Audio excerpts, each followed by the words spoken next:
இந்த PowerPoint இப்படி இருக்கு என்று அழகான PowerPoint உருவாக்குவது எப்படி மற்றும் எப்படி இருக்க வேண்டும் என்பதை நான் கற்பிக்கப் போகிறேன். உங்களுக்கு புரியும். ஜிஎடு 365 தமிழுக்கு வரவேற்கிறோம்.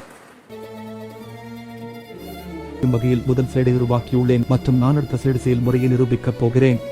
முதலில் இன்சர்ட் தாவலை செய்து மீடியா செய்யவும், பின்னர் வீடியோ என்பதை செய்து ஸ்டாக் வீடியோ என்பதை செய்யவும். பாப்பப்பிலிருந்து நீங்கள் பயன்படுத்த விரும்பும் வீடியோவை தேர்ந்தெடுக்கவும். அதை செய்ய திரையில் நீங்கள் பார்க்கும் கவனிக்கவும்.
எதிர்காலத்தில் மேலும் பயிற்சிகளை பெற குழு சேர்ப்புத்தானே தவம்.